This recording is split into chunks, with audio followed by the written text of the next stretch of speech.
All right, in the interest of time, I think we'll go ahead and get started with this session. Session 3 of SALF. We're going to start off with pulsars, FRBs, and end going into the Epoch of Reionisation and cosmic dawn. We're going to start with Dilpreet Kaur. How about you go ahead and share your slides?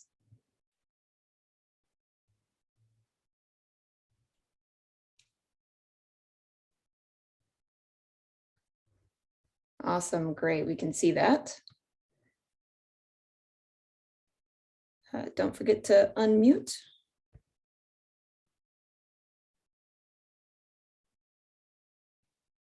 Yes, so you all can hear me? Yes, take it away. Yeah. Perfect. Thank you, Nichole. Hi, everyone. So I'm Dilpreet from Curtin University. I recently submitted my thesis a few months back, and today I'm going to talk about one of the main results from my PhD research. Millisecond pulsars are known as highly accurate clocks of the universe, and the pulsar timing experiments exploit the clock-like stability of millisecond pulsars widely distributed across the sky to make the direct detection of gravitational waves.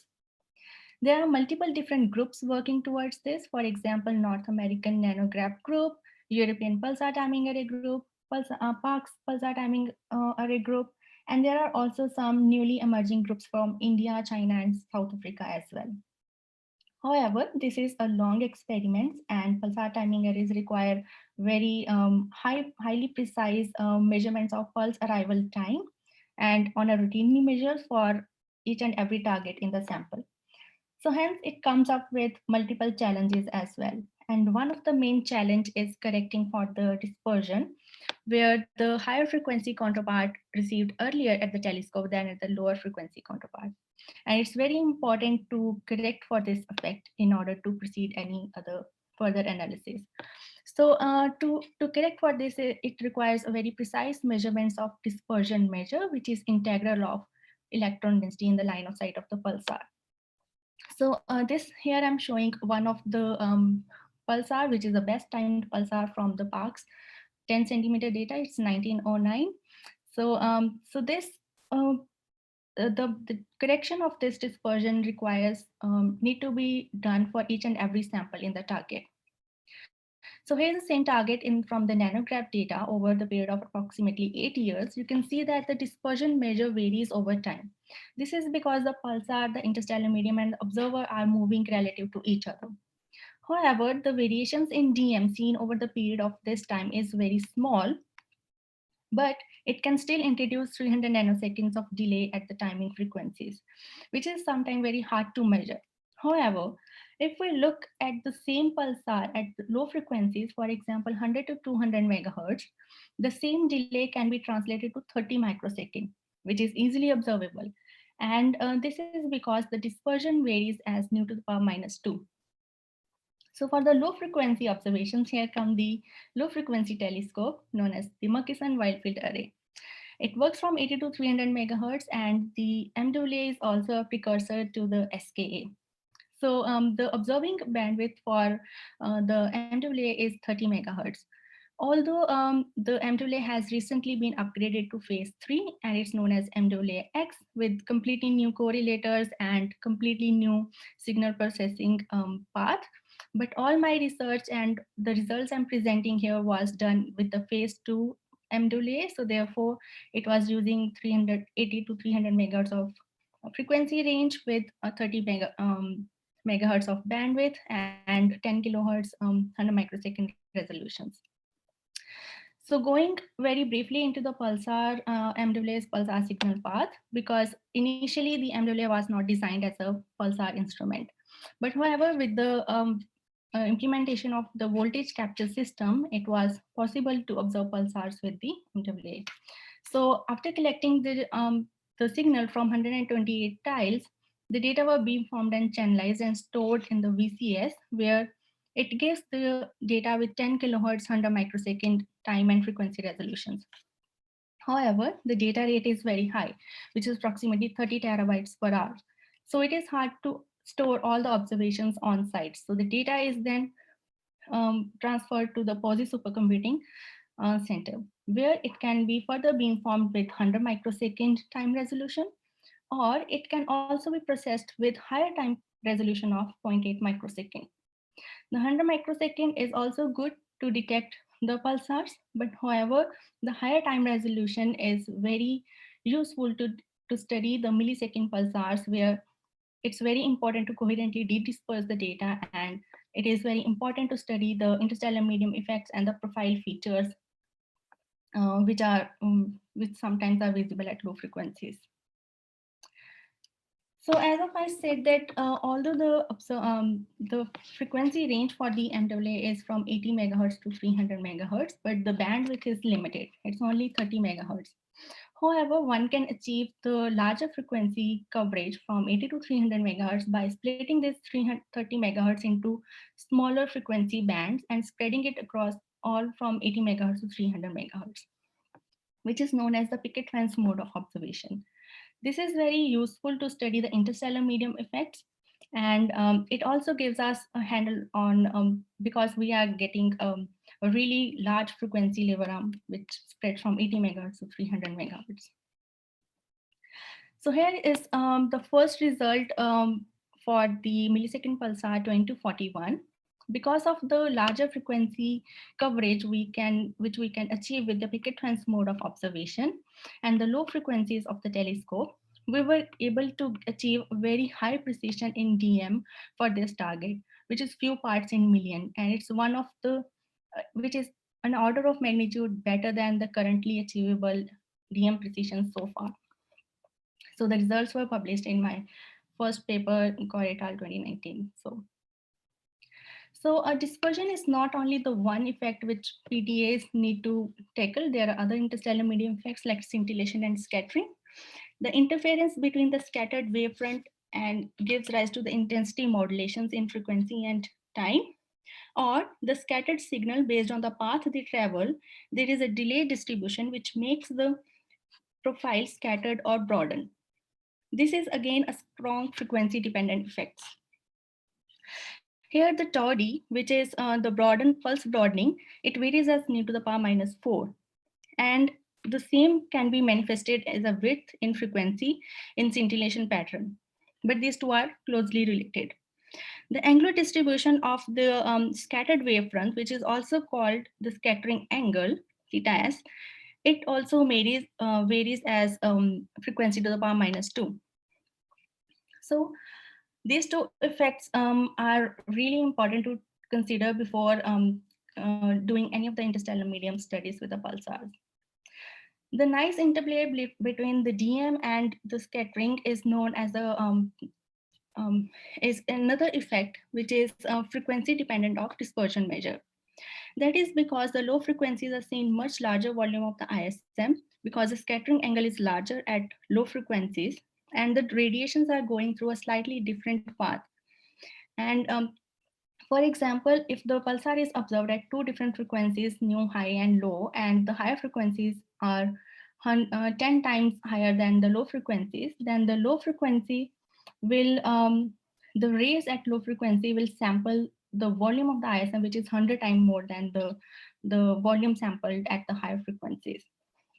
So this is a very important and complicated effect, but there is only, which was very nicely theoretically explained by Cordes et al.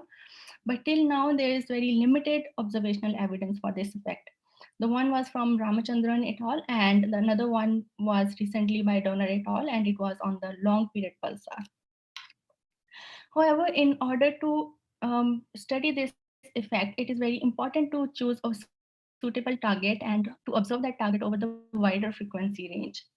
So for that, I went for a contemporaneous observing campaign with 3 different telescopes using the MAA, GMRT, and the PARCS, which gave me the frequency range from 80 megahertz up to 4 gigahertz. The contemporaneous observations were done for 2 targets, 2241 and 2145, but here I will be only showing results for 2241.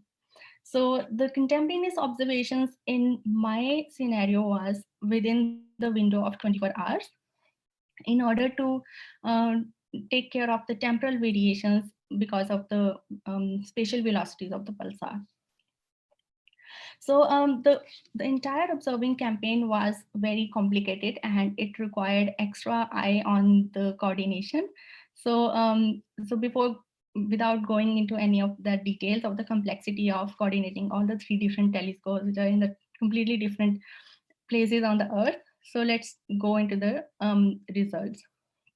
But I would also like to mention that before investigating the frequency dependence, it was very important to trace out any other effects which can introduce noise, kind of noise in your DM measurements. For example, the temporal variations.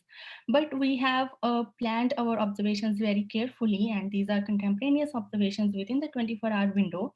So we can say that we have taken into account the taken care of the temporal variations, and these will not affect our DM measurements. Another important effect is profile evolution with frequencies. Pulsars are known, the pulse profiles are very complex for pulsars, and it's known to vary over frequencies. But we have chosen our target very carefully. As you can see from the lower end to the higher end, except the precursor components which appear in the low frequency part, the width of the main pulse is almost very, the evolution of the main pulse is very small, which is approximately 10% from lower end to higher end. So which means that we have carefully chosen our target and the profile evolution will not be that big issue in our case. So we can say that we have ticked this part as well. Sorry. Another interesting thing about this target was to check the orbital DM variations. This target 2041 is in a 3.5-hour orbit with a black widow type companion. However, it is a non-eclipsing binary system, but there are some interesting result investigations from the high energy studies. So it was very important for us to check if there are any DM variations occurring due to the orbital orbit of the binary around the pulsar. So, but there was a limitation that we can only record 90 minutes with the MWA VCS, which was itself a 50 terabytes of data. So it was another challenge for us to cover up the full 3.5-hour orbit of the target within the 90-minute limit of the recording limit of the telescope. So for that, what I did, I carefully planned another observation where I splitted the 90-minute VCS recording into 3.5 hours by splitting it into a 10-minute short observations with 15 minutes of gap so that I can cover the full 3.5-hour orbit. And I used the picket fence mode of observation in order to achieve the larger frequency level. So this again, the observation was very complex. It was very hard to calibrate and hard to observe, but it was worth doing all that hard work, and we came out with very nice results. So here's the DM variations for 2241 over the orbit. So the x-axis represents the orbital phase and the y-axis represents the delta DM. Every single point here is a 10-minute observation, and the x bars represents the range of the observation and y bars represent the precision of the DM. You can see that the DM variations are not much if we consider the full scale, but you can see that there is a slightly different DM at the phase range from 0.3 to 0.5. However, we have another, we calibrated another observation with the MWA. It was a partial observation, not the full, not covering the full orbital phase because of some calibration issues. But we can still see that in the another independent observation, which was approximately 7 days apart, you can still see the slightly different DM in the phase, in the same phase range. So we also cross-checked our results with the another telescope. This is the orbital DM variations from the GMRT band 3 data. While doing the contemporaneous observation, we planned our band 3 observations in such a way that at 2 different days, it samples the different phases of the orbit. So the results are not very clear from the GMRT band 3 observation because the DM precision is not as good as we can achieve at the MWA frequencies. But however, it has kind of concluded that the same kind of excess or different DM can be seen in the same phase range from 0.3 to 0.5, which kind of strengthen the the fact that there is certainly some variations, orbital variations for this target, although the target is not eclipsing. And the variation seen is way smaller than seen for the eclipsing pulsars. But however, the smaller DM is very small, which is 14 times 10 to few parts in million, but it can still introduce 110 nanoseconds of noise at the timing frequencies, which is very close to what kind of precision all the PTAs are trying to achieve in order to detect the gravitational waves.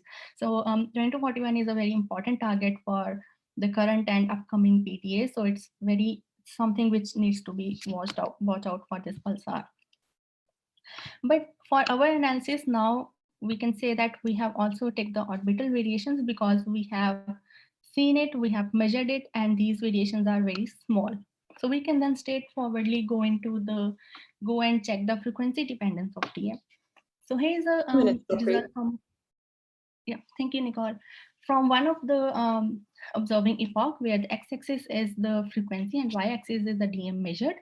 And the different colors and symbol represents the data from different telescopes. So at the low frequencies, the DM precision is very high. So therefore you are not able to see the error bars. And this is a zoomed in version of the lower frequency DM observations. And you can clearly see there is a trend in the DM measurements. So the DM is quite measurably different at low frequencies than what one can measure at high frequencies. However, we have seen this with all the three different epochs, like this is from the second observing epoch, and this is from the third observing epoch. However, so these variations can cause from multiple different things. It can be pulsar dependent, it can be the observation or the instrument or the template using. There can be multiple reasons for this variation, but regardless of what, we can still do the fitting on that, and we can empirically trace out what is the scaling index of this change. So I tried to do empirical fitting, a power law fitting for of this form where alpha is the scaling index. And on an average, I got 3.8 scaling index for the DM measurements, which are different from low frequencies to the high frequency end. And the variations in DM also depends on the range of frequencies. So it is smaller for the smaller range, it's larger for the larger frequency range. So in the summary, I would like to say that we can achieve very high precision, few parts in million in the DM measurements using the MWA telescope, which is achievable with its picket fence mode, which can give handle on the larger frequency lever arm. And with using all the facilities of the MWA, we were able to see a very small changes in DM, which were also few parts in million, but we were able to detect them because of the high precision we can achieve at low frequencies. And this can still introduce noise at the 110 nanoseconds of noise at the timing bands. And we have seen a very compelling observational evidence for the measured DM, and it varies with observed frequencies. And this has been continuously seen at 3 different observing epochs. And regardless of what is the main cause of this variation, we can empirically estimate the scaling index. This scaling index will be the pulsar dependent or the frequency dependent, so which need to be scaled down in further future observations. But yes, that's it. Thank you. Thanks, Dilpreet. That was awesome. I particularly loved your art. That is so cool. Thank you. We have time for 1 or 2 questions. Go ahead and raise your hand or speak out if you would like to ask Dilpreet a question. I think I'll go ahead and start with kind of a simple question. And it seems like calibration might be an important aspect to try to remove some of that variation that you see in the delta DM. What steps did you take to try to make sure calibration wasn't biasing your result? So for the MWA, we were using the Rts calibration, so which takes into account all the bright sources, more than 10,000 in the field, and then calibrating for the flux. and for polarization as well. And for the another RFI interference, I do a careful analysis by manually checking each and every channel in the frequency and time domain, that if there is something which is impacting. So it was a very complex and kind of time consuming task for me. The major time went into the calibration, but it was all worth. So yeah, that sounds very time consuming. Any other questions for Dilpreet?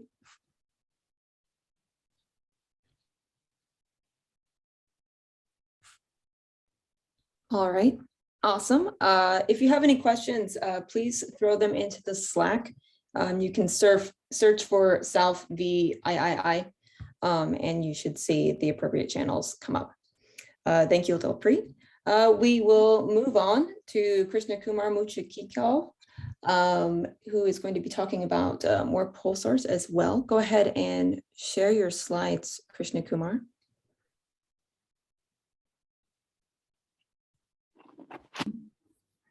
Yeah, give me a moment. Wow, so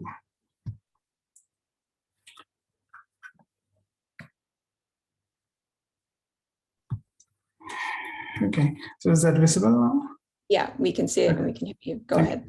So I'll be, hello everyone. So I'm Krishnakumar, sitting at the middle of the night in Europe. Trying to talk to you about effects of ionized and magnetized ISM on pulsar signals.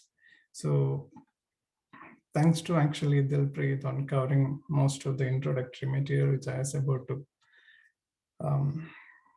do here. So I'll probably skim through these. So there are essentially three ISM effects that you can essentially see with pulsars. One is dispersion, which is what Dilpreet was talking about.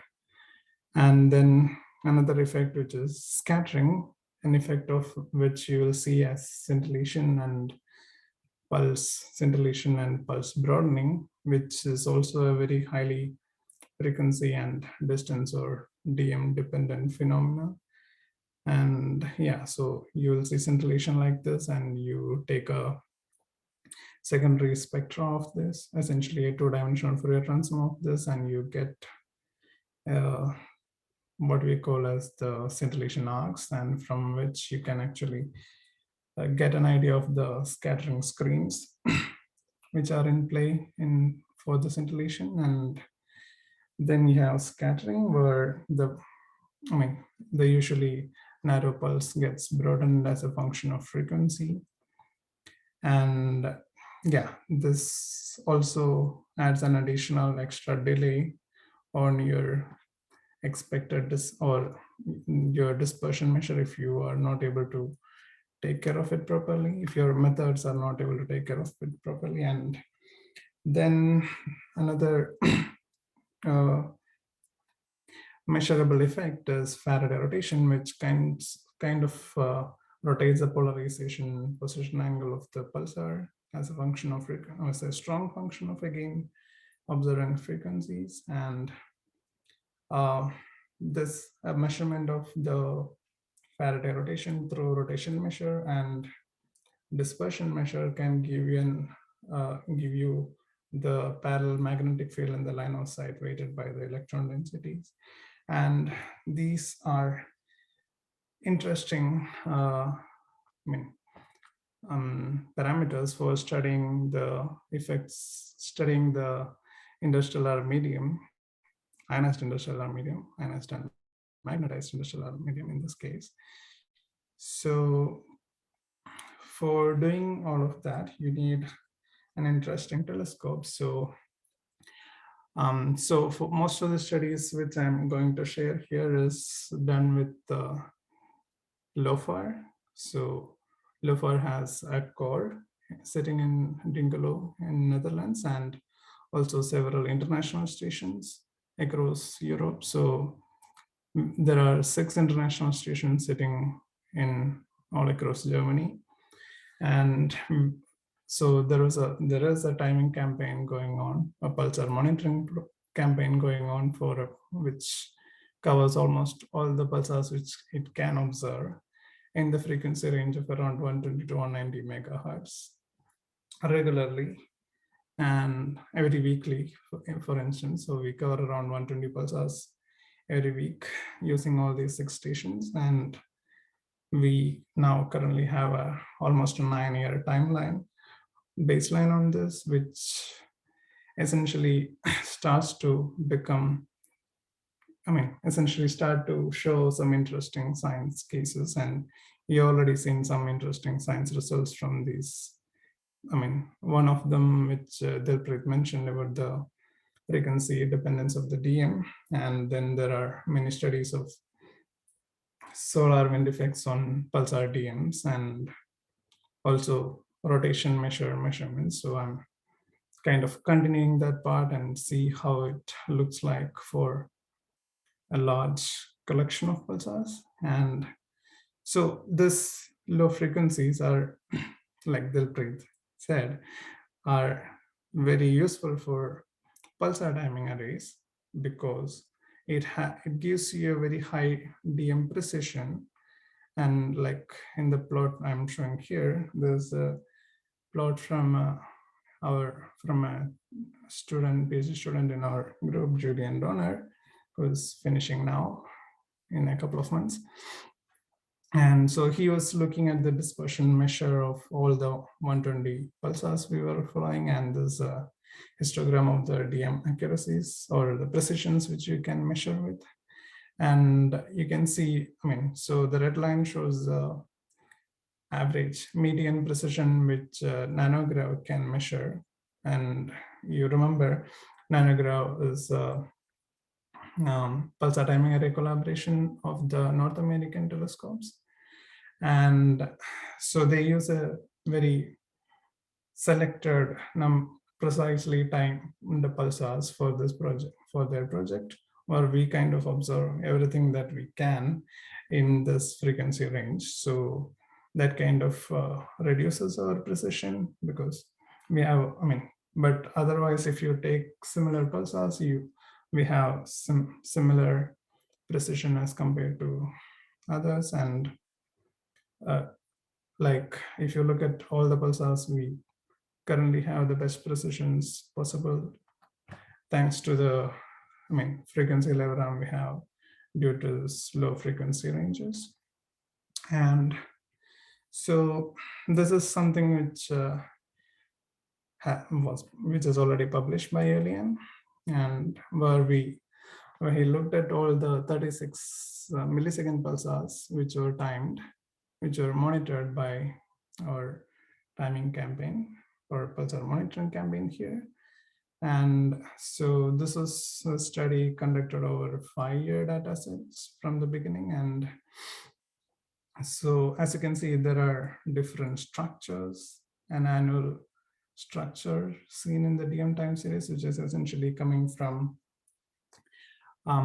solar wind effects, but because all these pulsars are going close to the ecliptic, so they show effects due to unmodeled solar wind effects, and you don't see that on many other pulsars. And when you do a structure function analysis on these, and it turned out that all the ISM kind of follow, all these pulsars at least, line of sight follow Kolmogorov type turbulence, so that the turbulence is assumed to be Kolmogorov type, where the medium is assumed to be homogeneous and isotropic.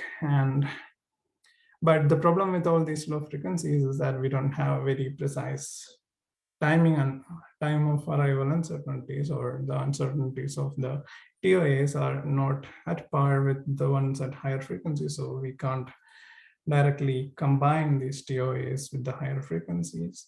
That's something which we are currently trying to work on, like how it looks like, how it is going to affect the other things that you do when you combine. Yes. And another thing with these long-term monitoring campaigns, which brings out is that there is a large sample of pulsars which you can use to study pulse broadening due to scattering. So I've actually selected 11 pulsars where you can kind of model the profile shape using a simple Gaussian profile model.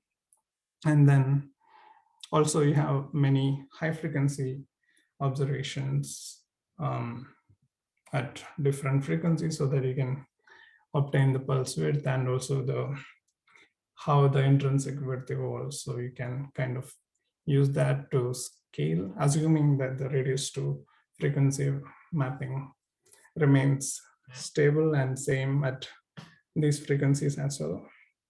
And so we have seen, like, as I said, there are 11 pulsars where we see visible scattering across the whole SBA frequency band. And yeah, there are other pulsars also which show a lot of scattering, but we haven't used it at the moment because modeling the pulse profile evolution is a bit complicated in those.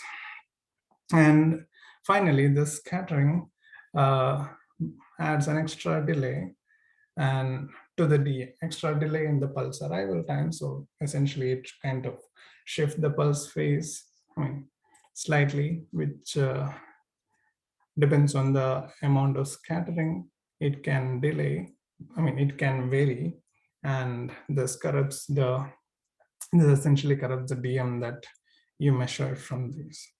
So how do you tackle this? So we are essentially, so as I said, you essentially measure scattering as a function of frequencies. And so the plot which shows, let me not go to the plot first, sorry. So let's try and see first what we should worry about. So now we are considering the pulse as a simple Gaussian. So the width of the Gaussian and the scattering time are covariant, which means if you change if the pulse width is different, or if pulse width varies, then your scattering time varies. So you have to control that. And that's what we have been taken control over by using the pulse width, intrinsic pulse width measurements at higher frequencies, and using the scaling index of the pulse width that from those higher frequencies in here. And finally, the model looks like this, where you have a pulse phase as a function of frequency, and also the width as a function of frequency, which is essentially scaled from higher frequencies using this e⁻⁻β law. And then that you convolve with the exponentially decaying function. Here we used a simple thin screen model, which kind of fits all these 11 pulsars pretty well.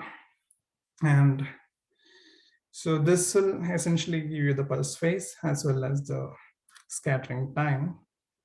And so when you use, so essentially the one on the right hand side shows you that the observed pulsar and also the fitting and how good the fit is using the reduced chi-square statistics, and how the frequency scaling index of scattering changes, which remains very close to -4. And yeah, so this pulsar didn't have any very high intrinsic profile evolution. So it was close to -0.3, 0.03. And so out of the 11 pulsars, we see some interesting trends in some of them. And yeah, these are some initial results. So we are still working on it. So one of the brightest pulsars we have is 0139 plus 5814. You see a very nice variation in scattering time. You don't see such variations in DM, but there is some kind of a correlated variation. And also the alpha kind of varies a lot. Apparently, there are no S2 regions in this line of sight, so we can't clearly say whether these variations are due to something that is actually visible through some other frequencies, which we don't have. And even after removing the effect of scattering from the DM, we still see some residual DM variations in this pulsar.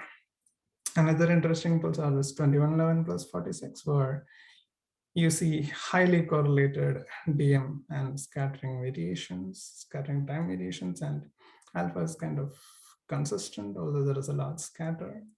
And bear in mind, this is over almost 8 years of data. So, I mean, 8 years of time span. So,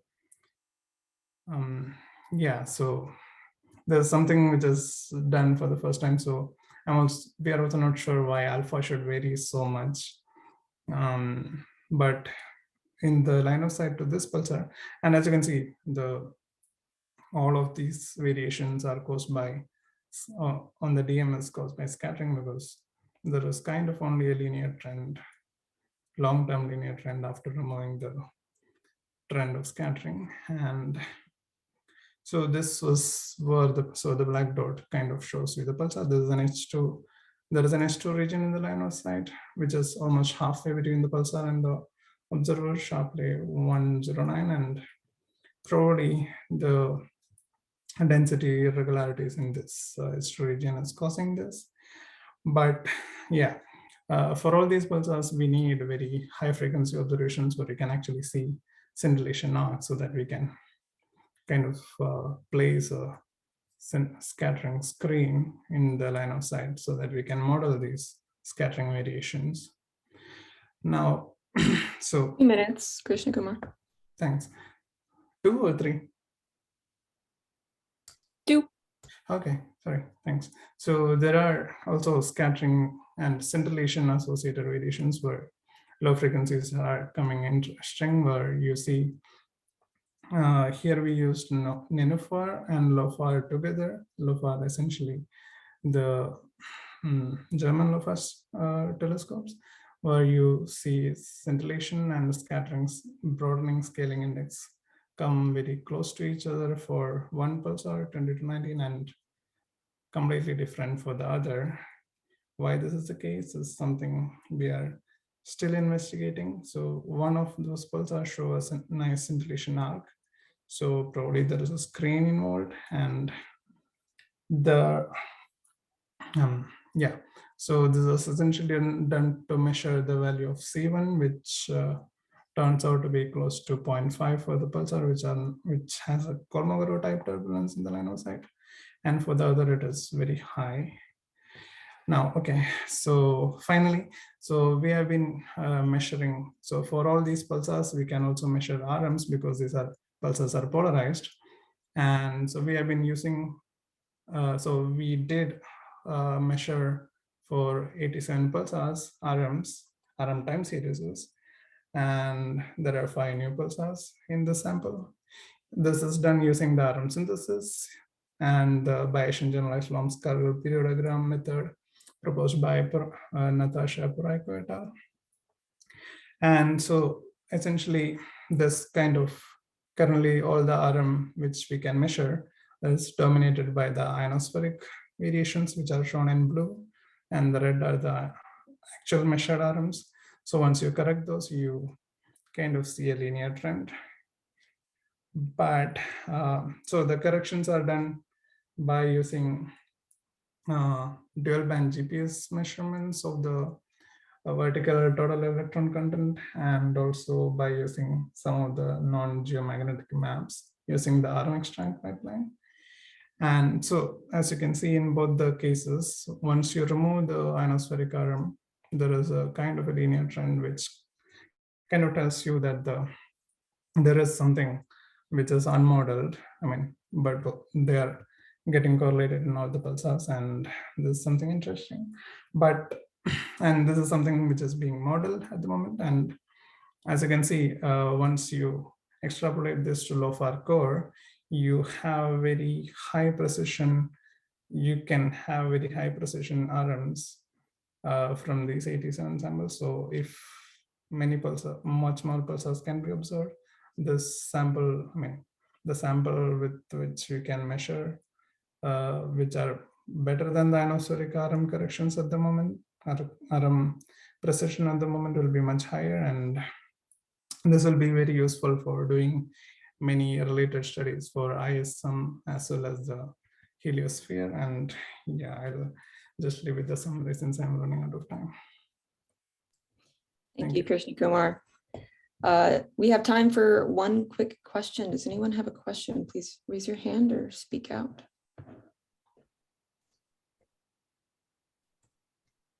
I had a very simple question because this isn't my field. I was wondering what the effect of an H2 region has on the delay measurements that you have. And you said it's something like, it had something to do with like the variation, but is it like a coherent variation, like a sine wave, or is it just like a scatter? We don't know. It depends on how the turbulence or the structures in the regions move.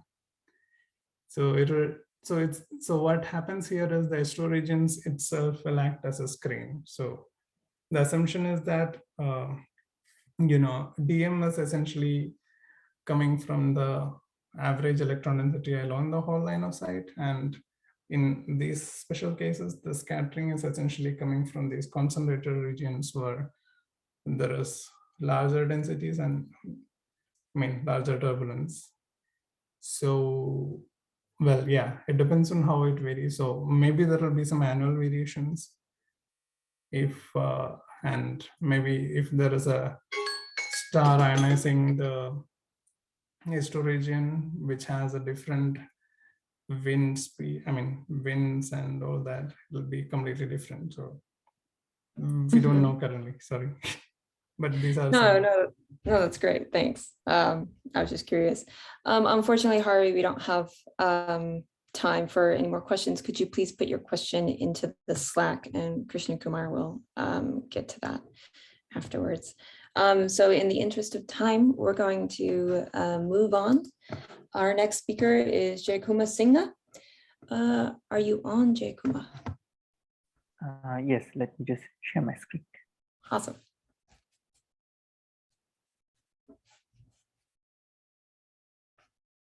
So I hope my screen is visible. Yes.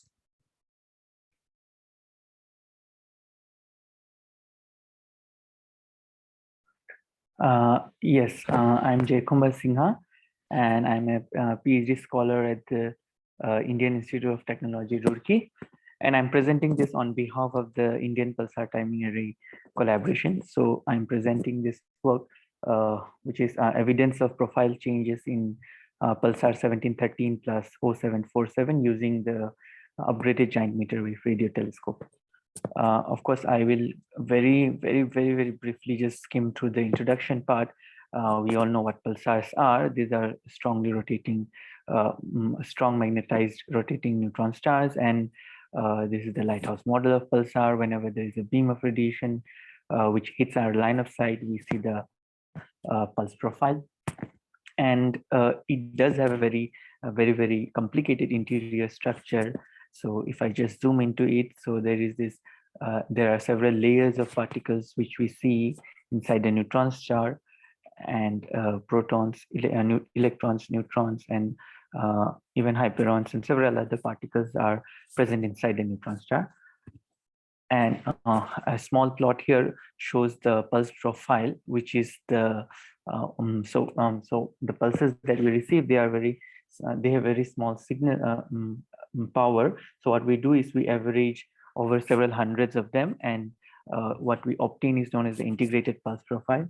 And it turns out that the integrated pulse profile is unique to the pulsar, and we sort of call it as the fingerprint of the pulsar, because this integrated pulse profile, as I said, they are unique to all the pulsars.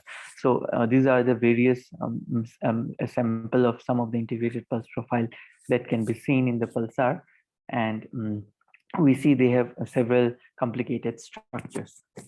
So usually this integrated pulse profile is stable for a pulsar, but there are some special cases which I'll talk about later. So Krishna Kumar and Dilpreet, both of them talked about the effect of the interstellar medium on the pulsar signal. And these are the two prominent effects, as can be seen. The left one, of course, is the dispersion. And we see that the pulse, there is a delay in the signal. And in the right plot, we see the pulse broadening effect, which is very prominent at low frequency. Both these are frequency dependent effects.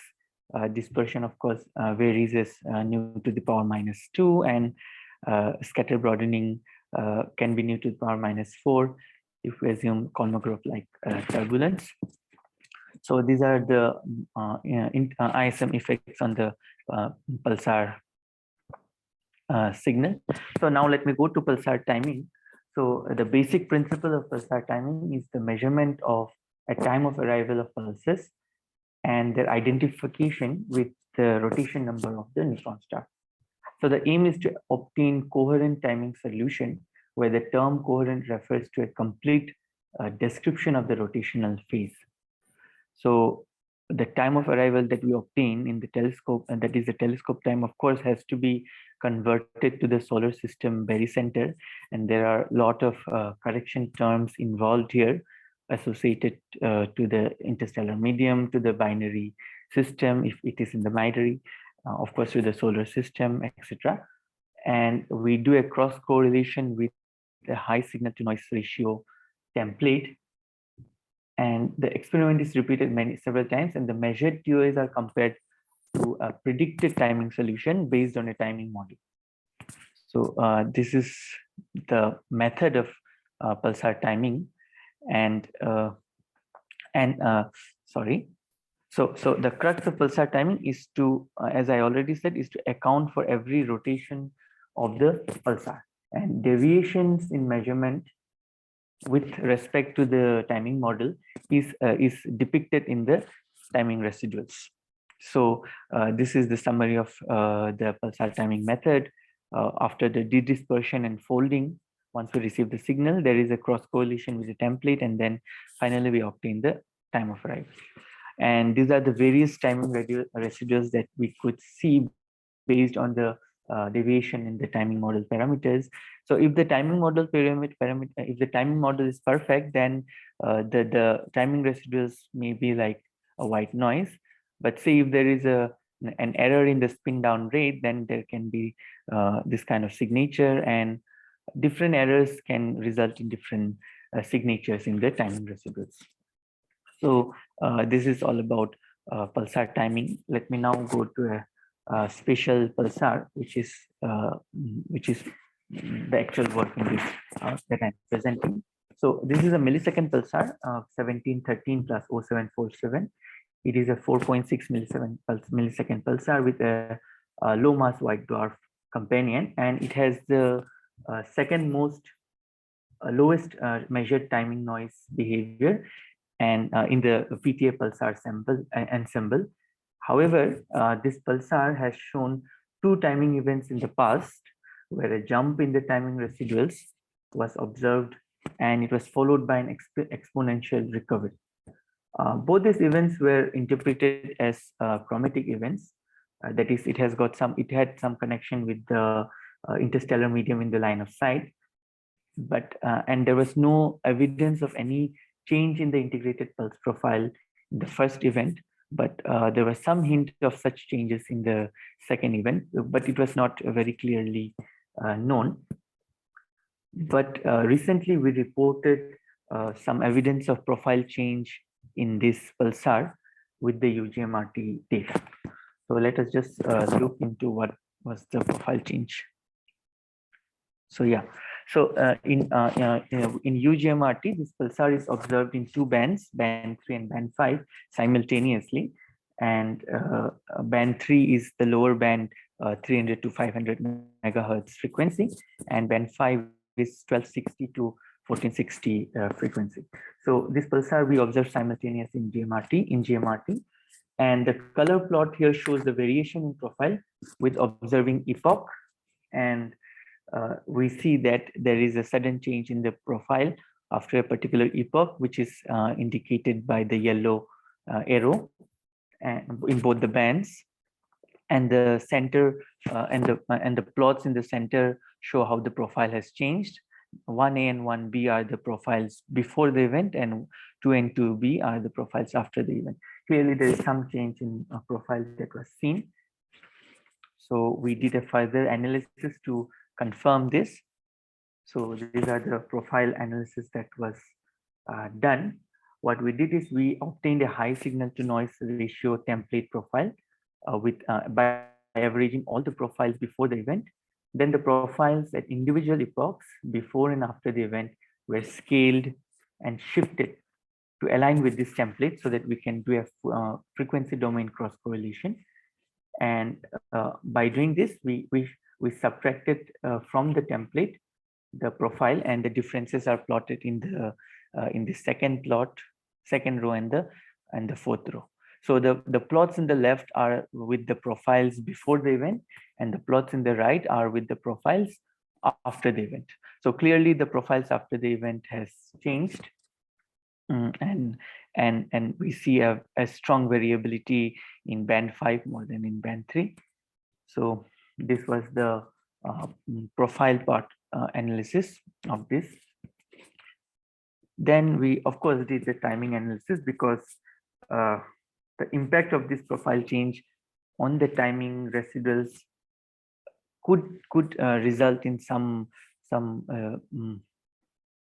changes in the PT ensemble. So it was important to characterize this event. So for timing analysis, we used, of course, both band 5 and band 3 data, and they were collapsed to 4 subbands. And the gray points here are band 5 data, and the black points are the band 3 data. We obtained the multi-frequency time of arrivals using cross correlation in the Fourier domain, which of course is the famous Taylor's method, and Tempo 2 was used to do this. And the plot above is the timing residuals obtained. Clearly, we see that there is a dip in the timing residual, which is attributed to the profile change event. So, so we had to investigate further, because there was a hint of recovery also, which was seen in the timing residual. So we would like, we tried to fit a model to it. So so we investigated this by the frequency dependence of this timing event by assuming a jump plus an exponential recovery model. And then so this is the model that we used, and alpha here is the parameter. So this alpha parameter, if it is 0, then it could have been a purely achromatic model, which of course is not achromatic, because band 3 and band 5 are in different bands, and clearly the jump is different in the 2 different bands. If had alpha been 2, then it could be due to DM variation, and alpha equals to 4 could attribute to scattering dip. But we saw that there was a mix of all these values, and alpha was estimated as minus 1.34. So this clearly was not purely dispersion DM event or scattering event. So it is not purely an ISM event. So there was some there has to be some reorganization of the pulsar beam, probably due to some global changes in the pulsar magnetosphere. So it was there was some contribution of intrinsic profile change. So this is of course the posteriors that we obtained, and the recovery time scale, we obtained the recovery time scale as close to 160 days. So we are still monitoring this pulsar to see what we continued monitoring this pulsar to see what are the further changes, and is the profile recovering back to its original state, which usually is not seen when there is profile change in normal pulsar, not the millisecond pulsars, of course. So so there was a chromatic index alpha is equal to minus 1.34. That is the important thing. So we are doing further analysis on this pulsar. So one of the analysis, which is the future work, is the profile decomposition. So this profile is a very this pulsar is a very complicated profile, as can be seen, and we tried to decompose this pulsar. So there are 5 components in this pulsar, and we are trying to see which of the component has changed more prominently in this profile change event. And analysis, we are continuing this analysis and trying to find out this change. Also, we are trying to disentangle the effect of scattering, if at all there is a scattering effect, and the intrinsic effect. So we believe that there is an intrinsic profile change along with the effect of the interstellar medium on the pulsar signal. So so we are trying to see if we can disentangle these two phenomenon in this pulsar, and future work is being carried out so that we can do this. And in a future paper we are going to report all these developments. So yeah, thank you. Thanks, I hope Jeff. I have some time for questions. Yeah, plenty of time for questions. That was truly fascinating. Surely there's got to be questions. Go ahead and raise your hand or speak out if you have a question.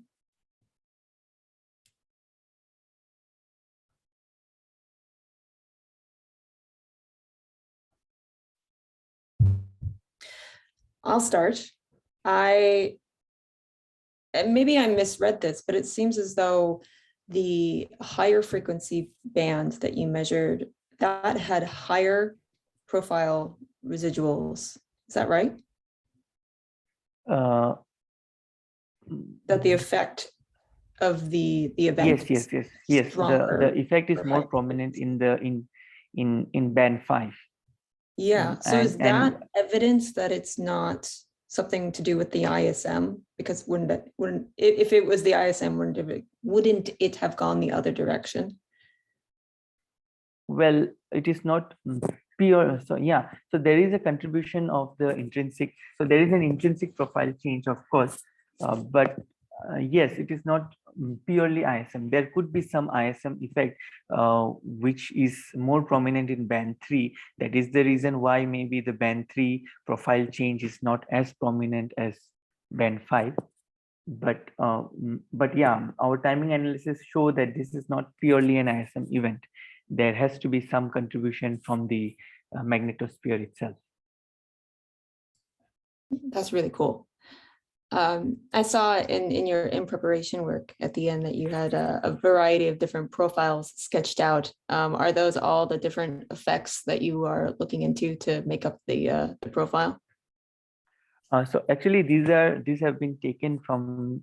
So this pulse profile of this pulsar is actually not a single Gaussian. It is made of some 5 Gaussians in it. So we assume that the position of these Gaussians are same, and just the width is varying or the height is varying when there is a profile event. So so the emission model is changing, but there is some the emission model is fixed, but there is some reorganization of the maybe of the pulsar beams or something. So we are trying to see that. So the lower plot where there are these 5 Gaussians fitted to the main plot, these are the before the event, and after the event we see that all the Gaussians width have changed. So we are trying to see how have they changed and which part has changed more drastically. That is what we are trying to see. That will help us in trying to quantify which how much is the effect from magnetosphere and how much is the ISM effect. Yeah, that's very cool. Any last questions for Jaikhomba? I have a question, and I'm not an expert in pulsars, but I don't understand why it might be a combination of intrinsic properties and the ISM if it was a discrete change at a particular time. Yeah, so actually, so this model fit, so the alpha, had it been an ISM event, so when we did this model fitting, alpha could have taken either value 2 or 4. Both of them are attributed as ISM. So these are, we know that if had it been an ISM event, then alpha could take either 2, which would be DM variation, or alpha could have been 4, which could be some scattering event. But alpha has not taken any of the value. So we suspect it that it would not be a pure ISM event. So we are doing further studies on it as to see how we could disentangle it. Right, I understood it couldn't be a pure ISM effect. I don't understand why it could be both things if it happened at the same time. That's what I don't understand. Yeah, had it been pure intrinsic and had there been no frequency dependence, then I think the dip would have been same in both the band. But there is some frequency dependence also. But yeah, we have to look into it further because there could be some profile evolution with frequency that could also be a factor, which is rare in a millisecond pulsar, but we cannot, of course, we cannot reject that theory also.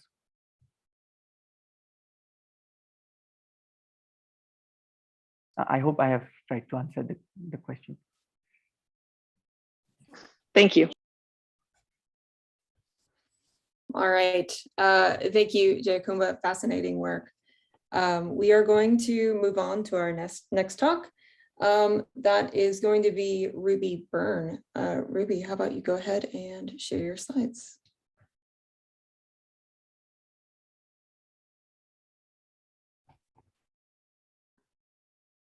All right, does that look okay for everyone? Yes. Okay, so I'm going to be presenting on mapping diffuse radio emission to enhance EOR observations in the Southern Hemisphere. And this is a project that has been in the works for quite a while. I've presented on sort of preliminary data products before, so you might have seen those. This paper has now been accepted for publication. The maps are fully available for anyone to use. So I'm intending for this talk to be a bit of an advertisement of those to encourage people to use these maps. And also just a little bit of reflection about what it means to produce maps for EOR 21 centimeter calibration and some of the lessons learned there. Also just to introduce myself, I'm a postdoc at Caltech currently, but this is work that I did while a PhD student at University of Washington. So this is motivated by 21 centimeter cosmology. So the goal of this work is to map the 21 centimeter emission line from cosmological neutral hydrogen from around the advent of the first stars in the EOR, and potentially more recently, lower redshift mapping large scale structure. This signal is a direct probe of these cosmological events, and it's a very narrow emission line that can be precisely mapped to redshift. Controlling foreground contamination is the primary challenge for 21 centimeter science. So foregrounds is just a kind of umbrella term for everything between us and the cosmological signal. This is galactic synchrotron emission from our own and other galaxies. And this emission is 4 to 5 orders of magnitude brighter than the cosmological signal. So we really need to be able to fully remove it in order to be able to see our signal. And the key to this is precision calibration. So the foregrounds are separated from the cosmological signal based on their spectral properties. But in order to do this successfully, we need to be able to calibrate our bandpass with a precision of 1 part in 10 to the 5. So we need extremely precise calibration. And improving calibration precision is therefore a major priority, if not the predominant priority of 21 centimeter cosmology right now. So this is a flow chart of the calibration process. Basically, we can think of the data as being the true sky signal propagated through the instrument. And so we try to simulate this process. We take a model of the sky, we propagate it through a parameterized model of the instrument where these parameters are fitting the unknowns about the instrumental response, and we derive simulated data. Then we try to make the simulated data match the true data by tuning these parameters in our instrument model. So just to highlight a few areas here where there has been a lot of recent work trying to improve calibration precision, there's a few different instrumental parameterizations that are used, but typically we're talking about a complex number per antenna, time, and frequency, kind of what we call a gain. But yeah, there's a lot of variations on this, for example, direction-dependent calibration or smoothing across frequency, that kind of thing. There's a lot of variations on how we define statistical agreement between the simulation and the data, and these lead to different calibration approaches such as sky-based calibration, redundant calibration, unified calibration, core cal, things like that. And that is not at all an exhaustive list. And then what this talk is focusing on is the choice of the input sky model. So we require a sky model that must be complete and accurate. And this is because sky models are really important for our bandpass calibration and our ability to do cosmology. So all calibration approaches in the field do require a sky model, and low-level errors in the sky model, such as faint missing sources, can preclude doing cosmological measurements. And I just want to note here that this is true of both sky-based calibration and redundant calibration.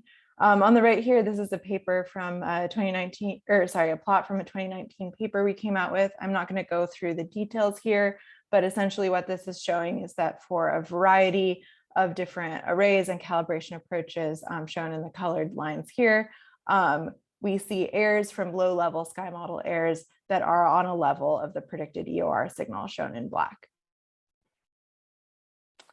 So typical calibration sky models include compact sources only. So this over here on the right is a plot of a sky model used for typical MWA calibration for the MWA. So these are extensive catalogs of point sources. We include a few extended source models. So these are sources with maybe a sub-degree extent. But the diffuse emission, which is bright, so emission that has angular scales of several degrees, is not included in these sky models. And this causes problems. So this is a plot of the power spectrum just averaged across frequency.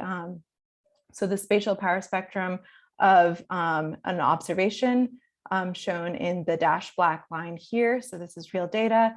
And then the compact model used for calibration. So that's the dotted line here.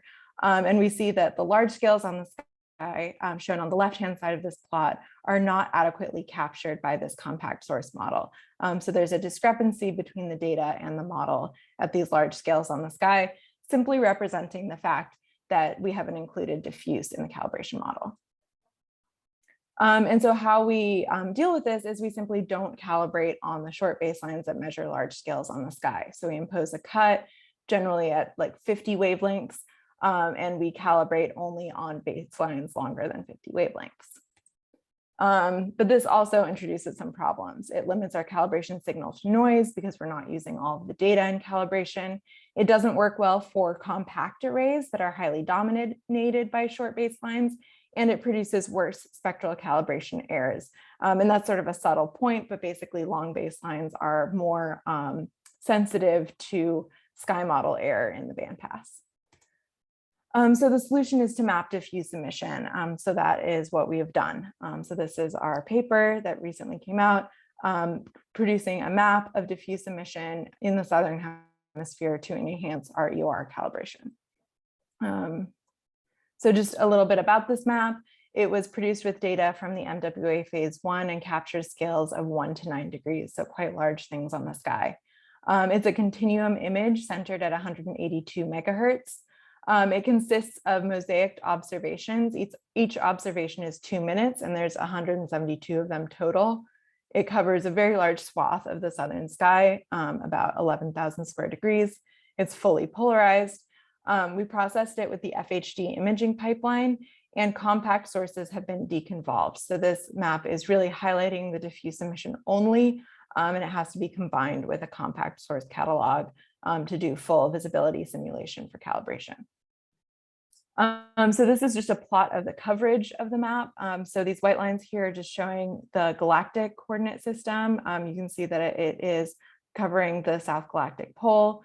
And then all of these values here are just the number of observations that contribute to each region of the map. So just looking at the map coverage in a little bit more detail, this is going back to the Stokes I map. We can see that it covers a lot of regions of interest for Southern Hemisphere EOR. So the MWA EOR results have mostly come out of these two fields shown here. So this is what we call the EOR 0 field at a rate ascension of about 0. And then this over here is the EOR 1 field. The Hera experiment mostly operates between in this band right here. So it covers quite a bit of that Hera band as well. So this is just a full sky image, and this box here is showing roughly the coverage of the map. So the map is fully polarized, like I said before. So in addition to Stokes I, we have mapped Stokes Q, shown here, Stokes U, and Stokes V. We don't expect any real emission in Stokes V. We don't see a lot of real emission. Any features we see here are systematics, but we're definitely happy with how little we see in Stokes V. So just looking a little bit closer at this field here. So this happens to align with that EOR 0 field that's of particular interest to the MWA collaboration. I want to highlight some polarized structure here. So we actually see quite a bit of polarized emission. I should say that the flux scale here does change between the plots. So this is Stokes I. You'll see here the flux scale has gone down by an order of magnitude, but we still see substantial emission in linear polarization. So this is Stokes Q and Stokes U. So this is fascinating. We don't really understand what this emission is coming from, why it's here, why it's concentrated in this particular field, but it's certainly something we have to reckon with because this field is of such great importance for EOR science with the MWA, and we need to figure out if we can really do EOR science despite this polarized emission. Yeah, so a little bit about the methodology of producing this map. It was MWA data calibrated with long baselines only because we didn't have that diffuse map. We deconvolved point sources, so removing the compact unpolarized sources, and we deconvolved over 10,000 point sources per 2-minute observation. And then we re-imaged with short baselines and combined the observations using a radial tapering function. So this was all produced with FHD, which was adapted to do fully polarized imaging based on the optimal map making or A projection approach to imaging. We account for wide field polarization effects. So this is shown on the right. This is just representing the fact that near the horizon, the two polarizations of maximal response for the two instrumental dipoles are highly non-orthogonal. So all of this had to be taken into consideration in the analysis. We performed fully polarized calibration, and we also had a step to correct for ionospheric Faraday rotation. We did see the effect of substantial polarized beam model errors, and this appeared in leakage of Stokes I emission, particularly in compact sources, coming in through the linearly polarized maps, so the Stokes Q and U maps. And so this is something that we fit using a second order polynomial and subtracted from the compact sources in order to reduce compact source leakage in Stokes Q and U. We did not do any correction to the diffuse emission. So this was purely to mitigate that compact source leakage. We didn't feel like we could trust this fit well enough in order to apply it to the diffuse. And we also could only model Stokes I to linear polarization leakage. And so we just didn't do anything to the diffuse itself. And we can plot the overall surfaces that we fit across the full map to get kind of an estimate of what sort of polarization leakage you're seeing because of beam model errors. We do see substantial leakage, especially towards the edges of the plot and especially in Stokes Q. And so this is really indicating that this work would be improved with better polarized beam mapping. The MWA is a really unique instrument to be doing this kind of work, and this is because of its UV coverage. So we have outrigger antennas that provide long baselines for detecting and removing compact sources, but we also have this very dense core plotted here. And this gives us good sensitivity to large scales, and it also makes us quite UV complete. at these large scales. And so we measure this diffuse only in regions of the UV plane where we are essentially UV complete. So this over here is a plot of the UV coverage across our full frequency continuum for the MWA phase 1. And these contours here are just representing the scales that we used in the map. So these are wavelengths of 6.1 to 50 wavelengths, which corresponds to scales of 1 to 9 degrees. And this is really critical for enabling us to do proper diffuse normalization and also allowing the map to be transferred between instruments. So what we see when we go back to this plot of the power spectrum for the data and the compact model, once we include the diffuse, we're really recovering that large scale power that was previously lost. So this dark blue line here is the power spectrum of the diffuse model. And then the cyan line here is the combined model with the diffuse and the compact. So we see that we're recovering those scales. We also perform validation of the map using a fractional power model metric. So this metric is essentially subtracting the model from the data and dividing by the total observed power. So kind of in math terms, that's shown here. So this is the data. The V sub D is the actual visibilities we measure. V sub M is the model visibilities that we simulate using the sky map. Grid here is just representing the gridding operation, and then RMS is taking the RMS over the result. And what we see when we do this validation metric is that we are properly modeling the visibilities much better when we include that polarized emission. So this is the fractional power modeled in the EOR0 field. On the left, we have the east-west instrumental polarization. On the right, we have the north-south polarization. The magenta line is the compact source model only. The cyan line is the compact source model, including the unpolarized diffuse. And then the dark blue is the compact source model, including the full polarized diffuse. So this is Stokes I, Q, and U. Since we don't expect any real power in V, we don't use it. But we see that we are recovering significantly more of the true power in the data when we include that model. These shaded gray regions are areas of power spectrum space where we do not expect to trust the model because of our UV completeness issue.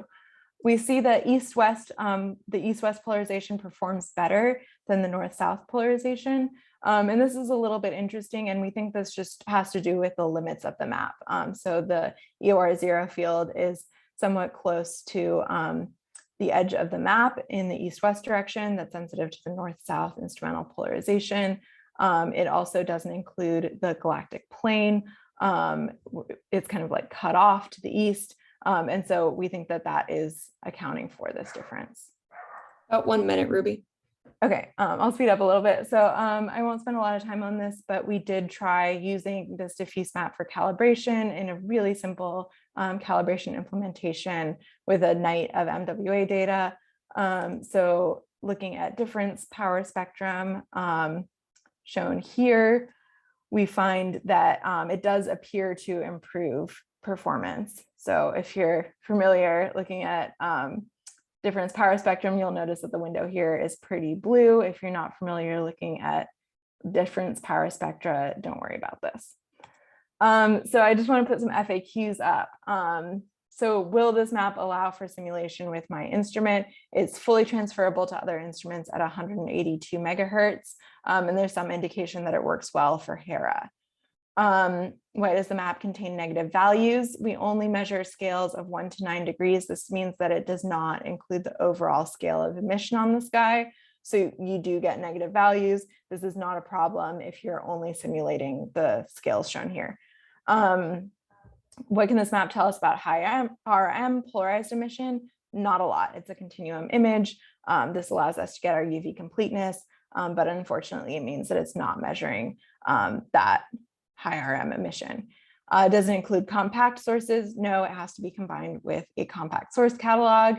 Can you use them in your calibrator visibility simulator? Yes, please email me for the maps. And we provide them in 2 file formats, SkyH5 format that works well with the PyRadio Sky package, and then also a FITS file format. And I'm happy to support anyone in accessing or using those formats. So in conclusion, precision calibration is critically important for 21 centimeter cosmology. Accurate and complete sky models are required to do this. And as part of that, we have produced a new polarized diffuse map that can enhance calibration performance for Southern Hemisphere EOR experiments.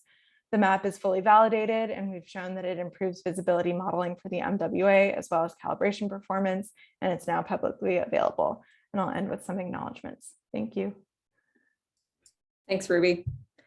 All right, do we have any questions online?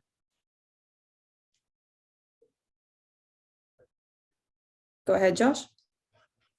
Hi, Ruby, nice to talk. I'm curious if there are plans to try to do this at other frequencies to start to get information about spectral indices and maybe RMs. Yeah, absolutely. So hopefully, yes. Like I specifically don't have those plans, but I feel like we have a lot of the tools we need to be able to do that now. I think, you know, there is a trade-off with the MWA where if you are taking smaller frequency slices, you will have degraded UV coverage, and that's going to introduce a host of problems. And so I think, you know, if you wanted to do this at, for example, the MWA low band, that could be really successful. If you wanted to do this with potentially other instruments with different UV coverage, that could also be really successful. For this application specifically, I don't think we can just, you know, process this in slices. I mean, we certainly tried to do that, and it led to a lot of imaging artifacts because of the UV coverage, and it made us not be able to trust our normalization the way we want to. Thanks. Any other questions for Ruby?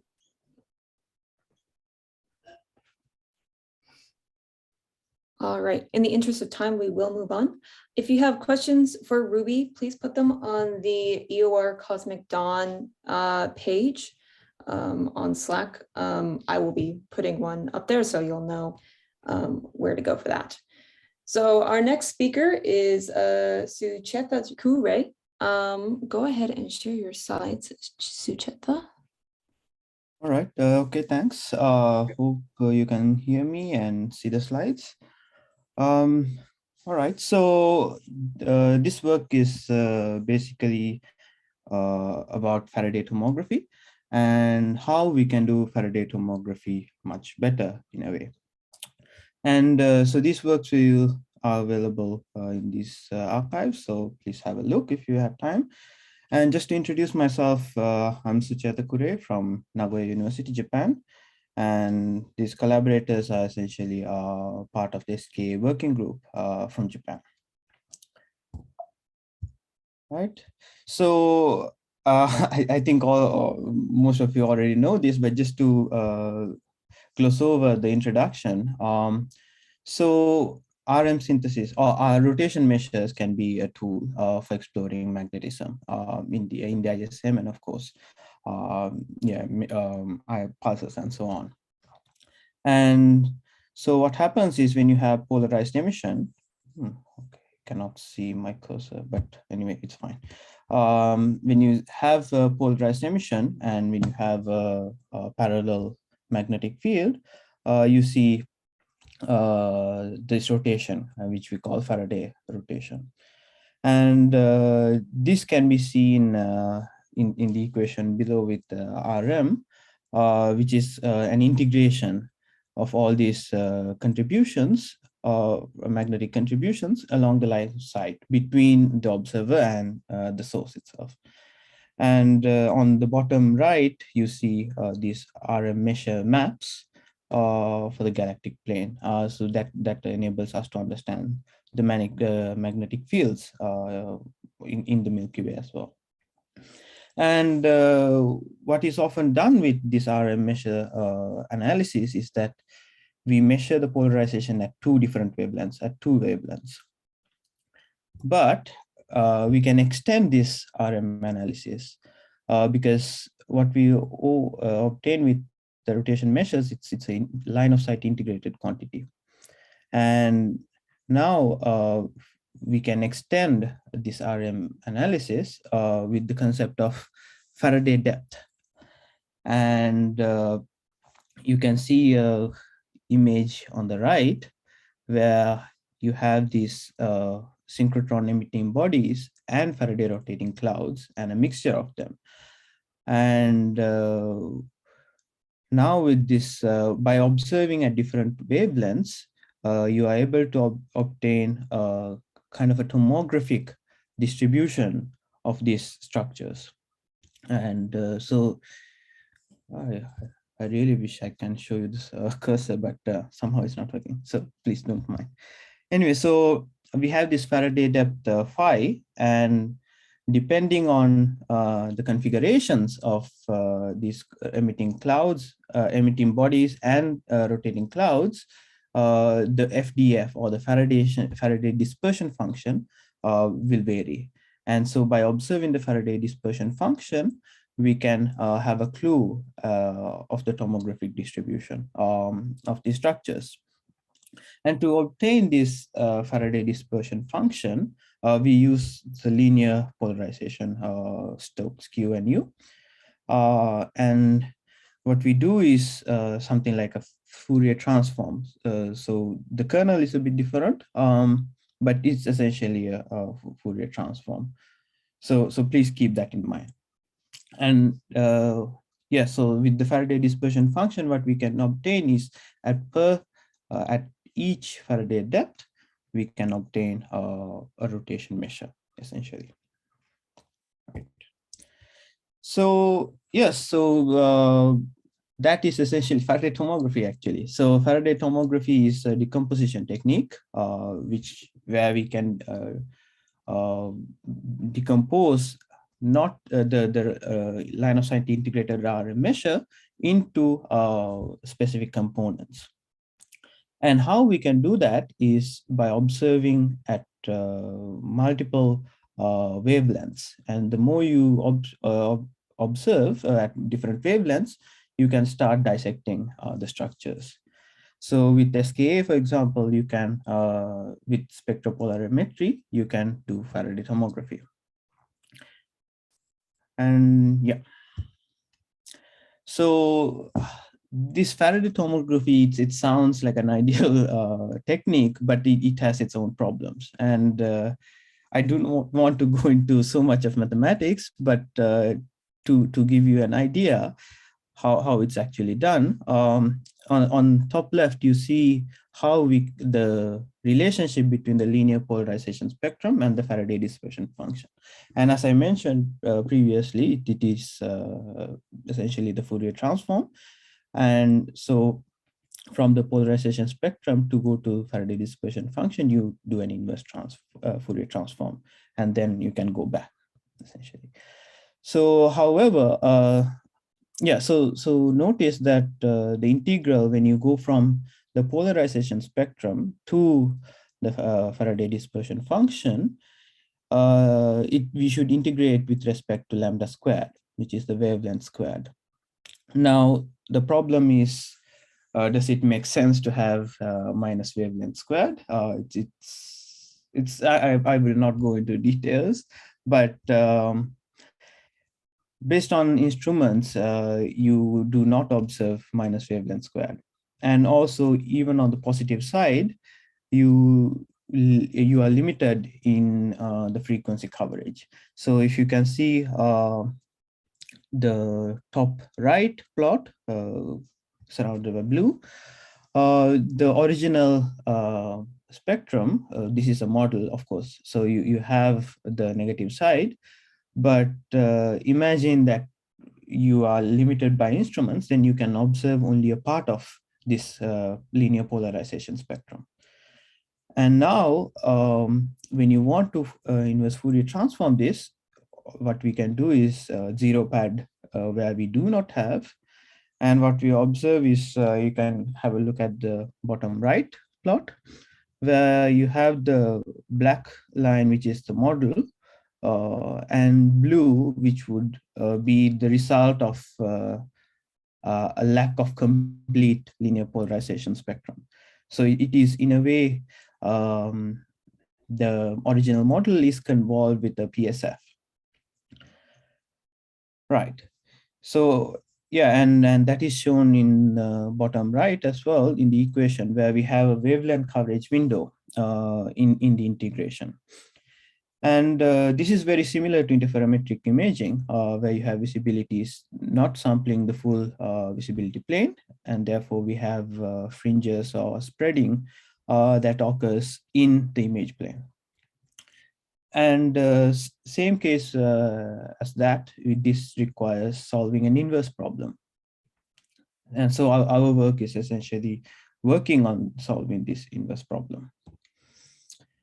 So just to give you a bit more detail about about features of this Faraday tomography is that here, the smaller the frequency coverage range, the broader the blurring function is. So you have less information and therefore the structures will be much wider. And that it is related by the equation shown. So delta phi is the resolution in phi space. Phi here is the Faraday depth. And delta lambda squared is the difference between the minimum lambda squared and the maximum lambda squared. So on the right, I've shown you some two examples actually. So the top one is the same model as I showed you earlier, where when you consider a frequency range, for example, 300 to 3000 megahertz, you have this smooth out FDF. And similarly, I have in the bottom right, we have created a simple FDF with a diffuse component and a more compact, or we call it Faraday thin component. And when you observe with, for example, ASCAP, you can see that this, which is shown in blue dotted line, we do not even detect this smooth, the Faraday thin component. Whereas when you come to square kilometer SKA, we have a better chance. However, it is still not perfect, right? So how can we go? So the problem is, how can we go from these smooth FDFs to the intrinsic FDF? Right, so this is the inverse problem. We have the observed spectrum, and from that we try to inverse the window function to have a reconstructed spectrum. And as I told you before, it is equal. The problem is equivalent to interferometric imaging. And so many of the existing techniques are actually borrowed from interferometric imaging, such as CLAIM. And so here we try to suggest a new iterative technique called constraining and restoring iterative algorithm for Faraday tomography. So simply CRAFT. And so it uses some of the ideas that have been there since the 70s. So it's actually the core of the present day data science methods. And they are computationally expensive and flexible to incorporate any prior information, essentially. So in this version of CRAFT, we have assumed, so I have written down here. So we assumed two main assumptions. And so that is that bodies are restricted into to a small region in Faraday depth. So instead of these smoothly distributed components, we assume that they are more sparsely represented. And also we assume that the polarization angle has some smoothness to it. So to give you a brief idea of how this algorithm actually works, let me show you a figure, a diagram, a flow chart. Yes, so we have this observed data, which is a part of the linear polarization spectrum, and you have incomplete data in lambda square space. So now we inverse Fourier transform to obtain a Faraday dispersion function.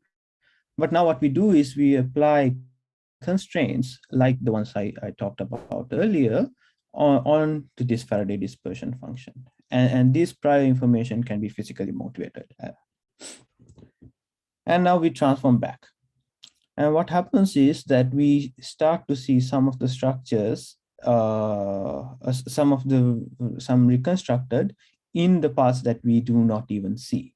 So for example, even the negative lambda square part, and also the missing parts of the positive side of lambda square.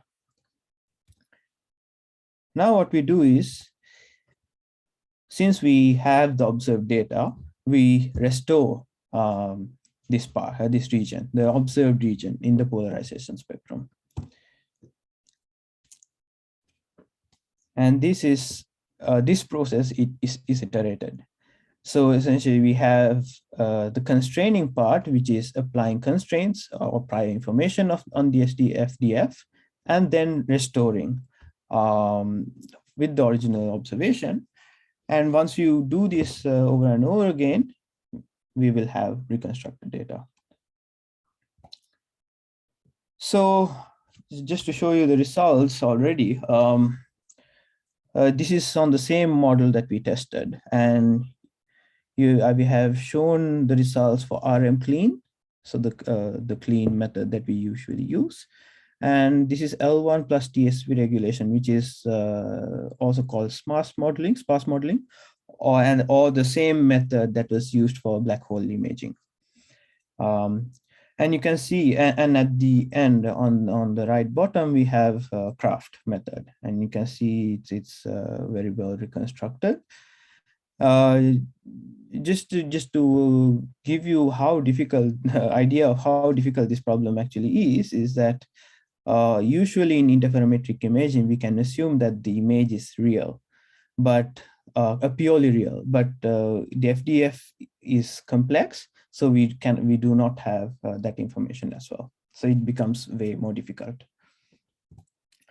And this is another result testing this simple model for ASCAP.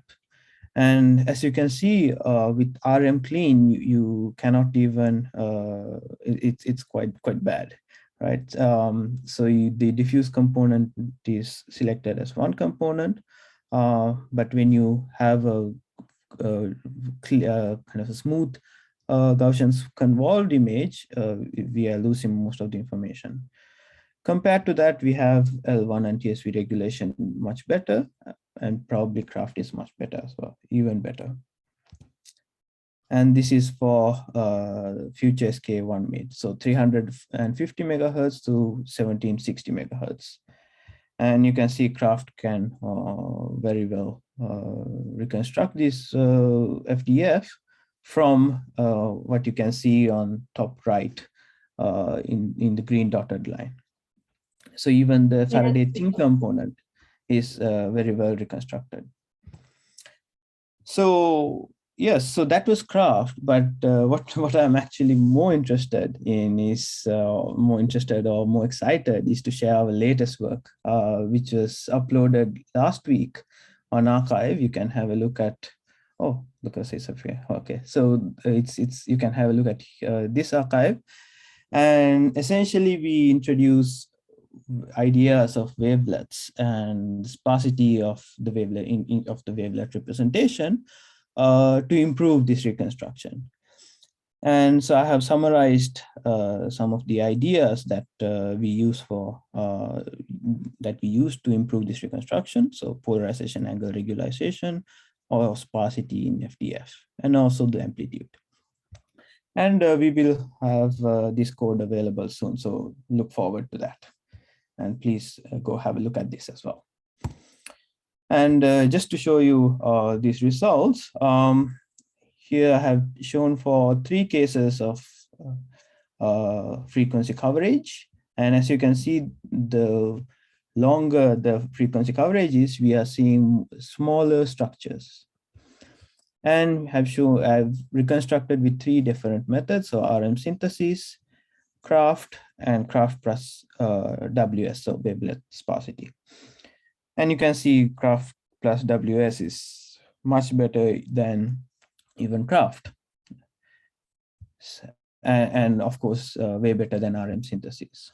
So hopefully all of you can start using Craft to be much better, to receive much more complete picture of magnetic structures. All right, so yes, so this code is available here for the Craft, and a major revision is actually on the way. So please look forward to that as well. And key advantages are that you can obtain capture multi-scale features and do super resolution in Faraday depth. And also it's most importantly, it's computationally inexpensive. All right, so just a summary to end things up. So we have this Faraday effect, which we observe, and that translates to the linear polarization spectrum, where we can only obtain partial information, partial observation, and that will result in subpar reconstruction of the Faraday dispersion function. And we have Craft or Craft plus WS to reconstruct the FDF much better, so that we can infer the intervening magnetic fields much better. So, right, yeah, thanks. And please have a look at this archive. Yeah. Thanks, Suchetha. Do we have any questions? Go ahead and raise your hand or shout out.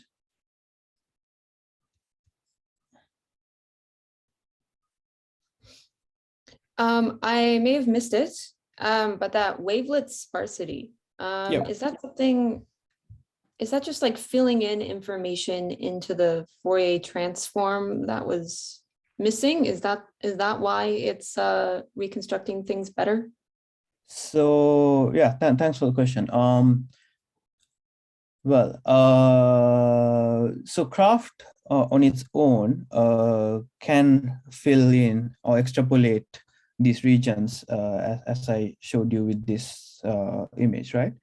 And what wavelets does is by transform it into a wavelet representation, we can represent the Faraday dispersion function in a much sparser representation, sparser in the sense that you have less degree of freedom. And you just have to select or constrain to a few degrees of freedom to make the reconstruction better in a sense. That's a simple idea, but yes. Yeah, I don't know if I was clear. No, yeah. The degrees of freedom, that makes sense. Yeah, that's basically it. Yeah, the answer. Right, but the Craft on its own can reconstruct the missing piece or extrapolate into regions that we do not observe. Mm-hmm. Yeah. Any other questions?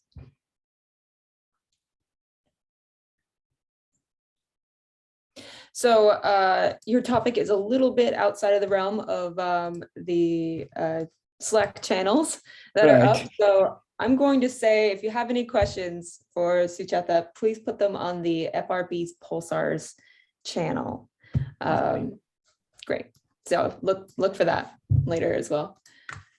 Thank you very much. All right. So our last talk for this session is a recording by Florian Mertens. So please bear with me while I find a way to share my screen. Please do stick around. After Florian's recording, we will go and continue this discussion at the Gather Town, and also maybe play some games together. Who knows? All right. Nope, not what I wanted. Expand. And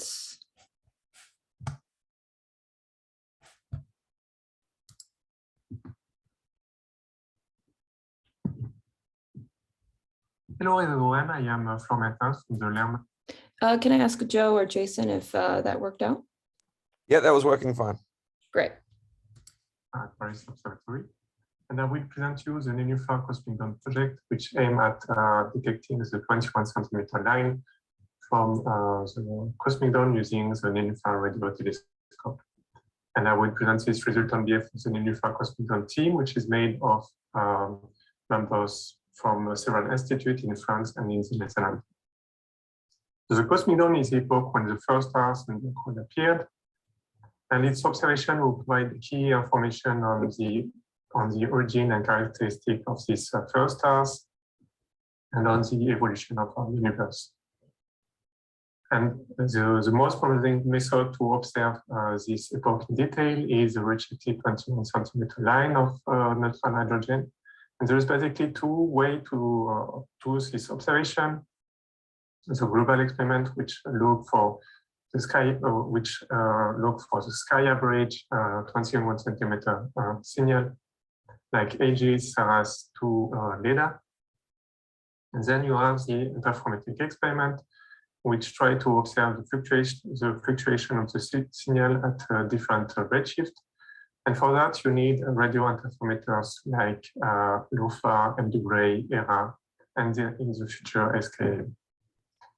So starting with the global experiment, we may have the first detection of global experiments. This is the observation made by Aegis back in 2018. And you may remember this plot here. The profile that the Aegis team observed is largely consistent with what you will expect at this redshift. But the observation that they observed is much deeper than most extreme model would have predicted. And even if the detection passed through numerous hardware and processing steps, this is still a controversial detection. And it needs a non-standard model to be explained. So this observation needs to be confirmed by other global experiments like SRS-3, but also by interferometric experiment, which only will be able to distinguish between the different non-standard models triggered by this detection. So now talking about the interferometric experiment, in this plot, I'm showing you the current upper limit on the signal set by different experiments in the Cosmic Dawn. And you see that over the last years, there were many experiments looking for the signal of the Cosmic Dawn, mainly triggered by the Aegis detection. And here I'm showing you also the sensitivity of the Nénuphar radio telescope. And you see that it is quite sensitive and could, with only 100 hours of observation, it could be sensitive enough to reach some of the non-standard models that were triggered by the Aegis detection. And with 1,000 hours, we can even reach with Nénuphar some of the most standard models. So the Nénuphar radio telescope is a radio telescope being built at the North Sea Radio Observatory, south of Paris.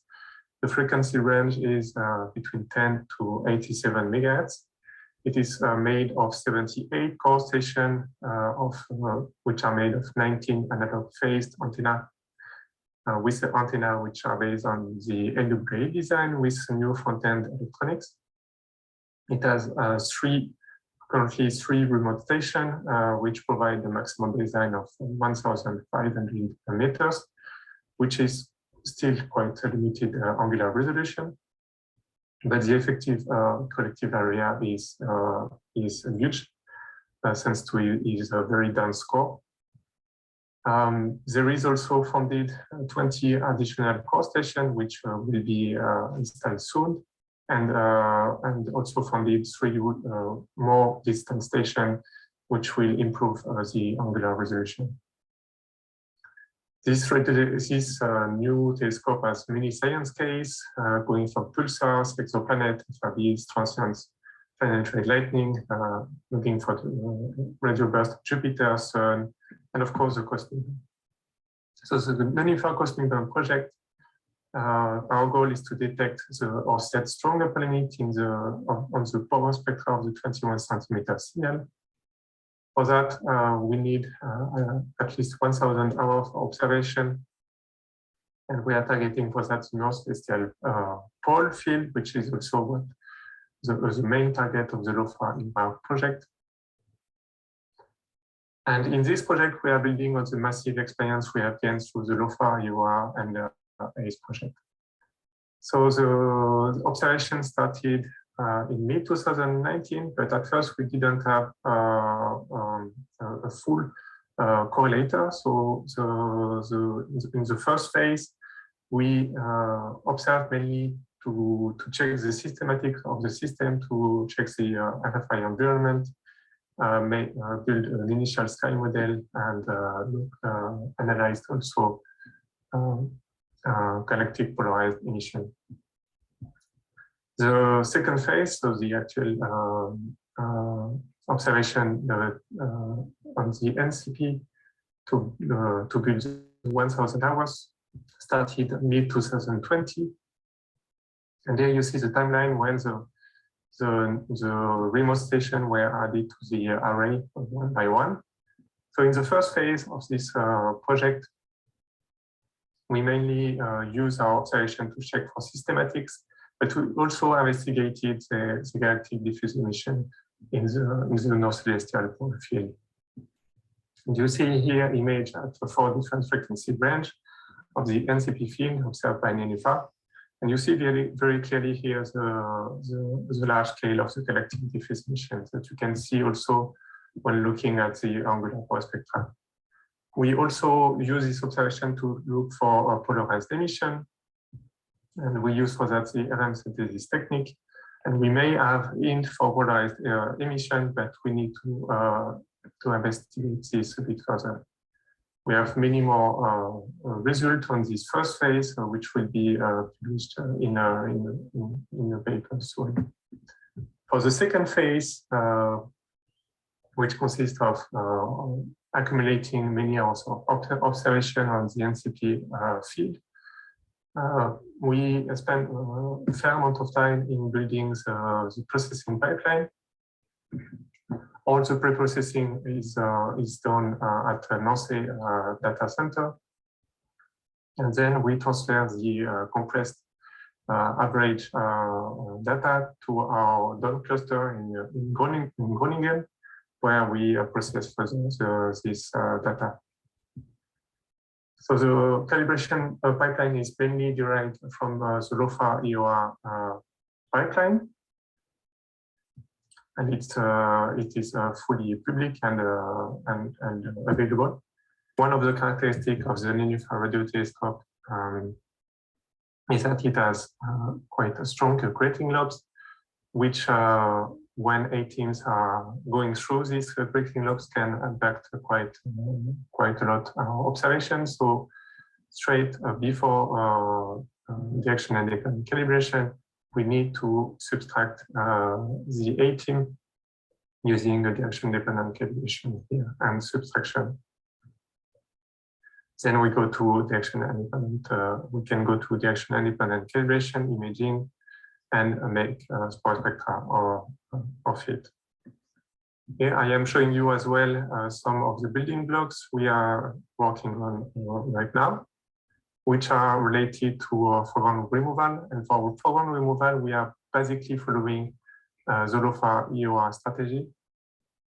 And for the foreground removal, we are basically following the LOFA EOR strategy, which consists in two steps. In the first step, we subtract the observable point source, and for that you need a very accurate sky model, and you need to be able to solve for instrumental gains in the direction of this source.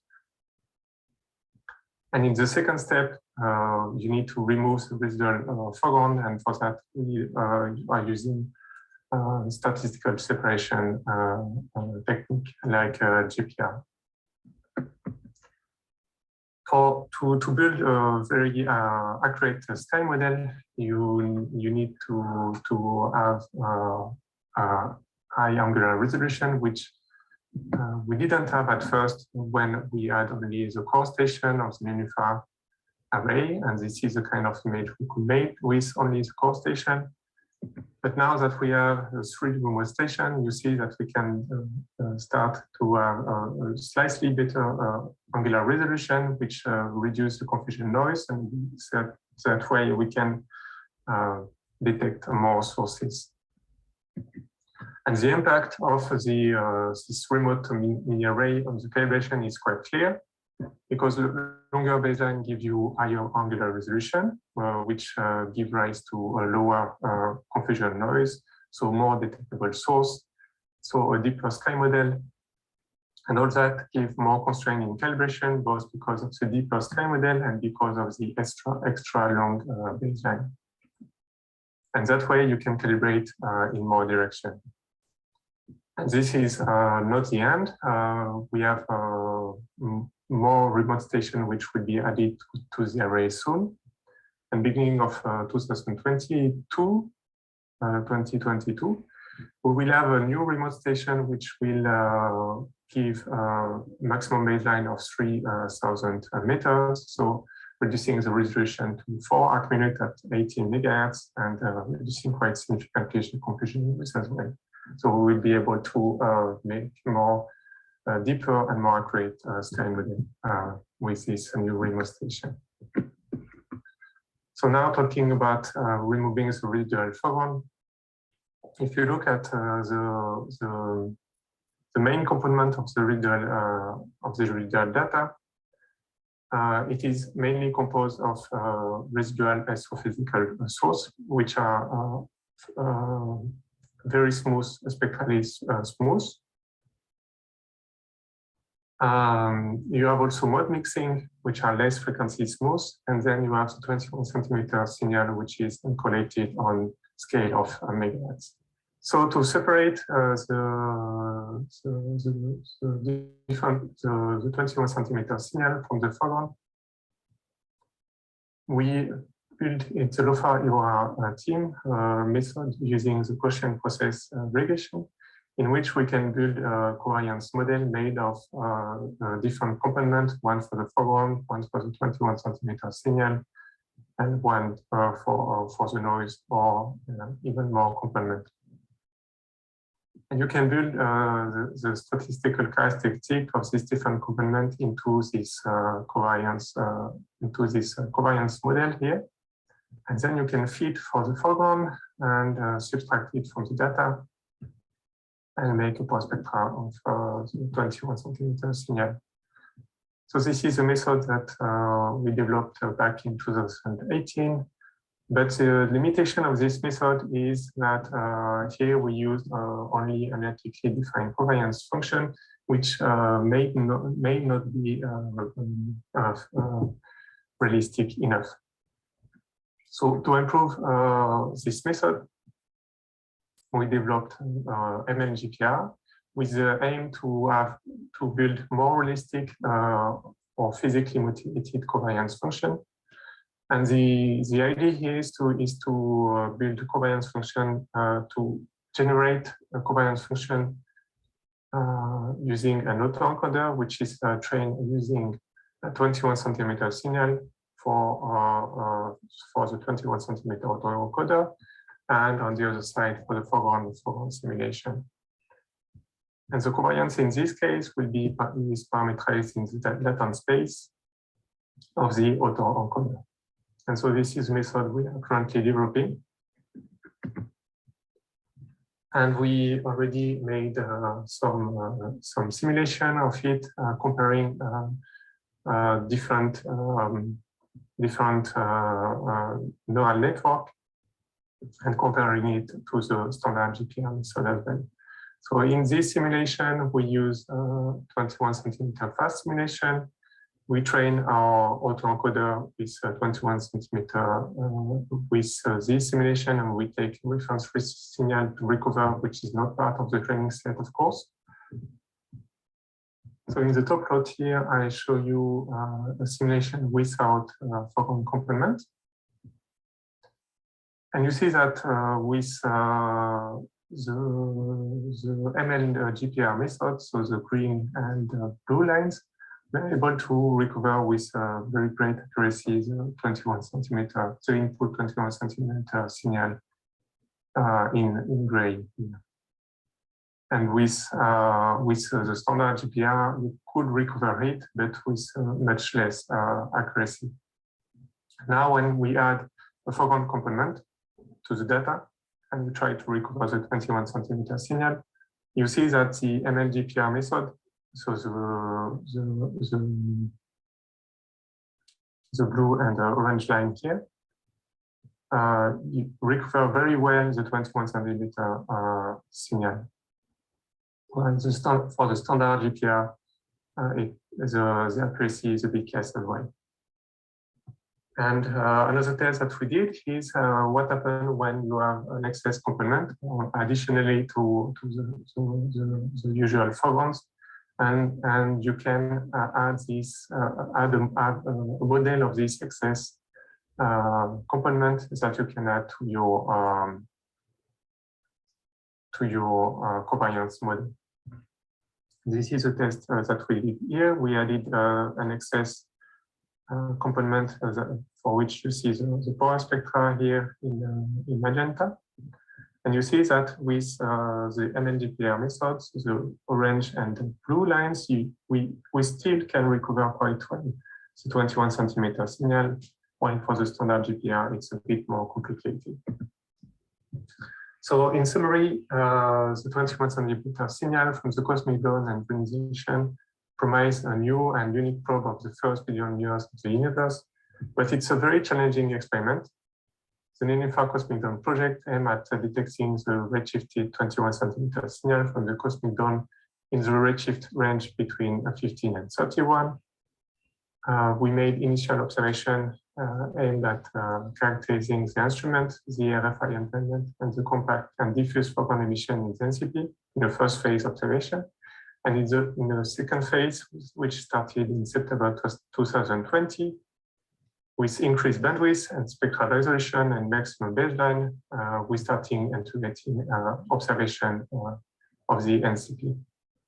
And the next step is to improve the calibration with a deeper and broader scale model to complete the MLGPR method with more simulated foreground and 21 centimeter signal.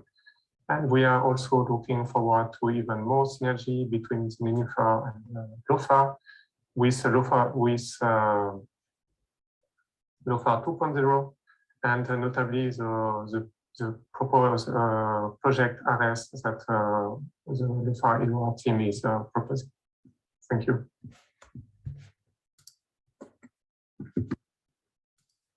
All right.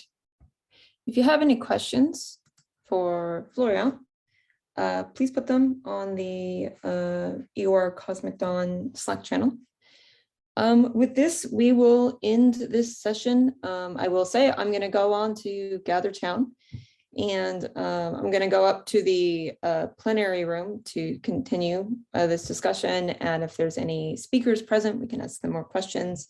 The plenary room is in the top right part of the little Gather Town world. So I hope to see some of you there.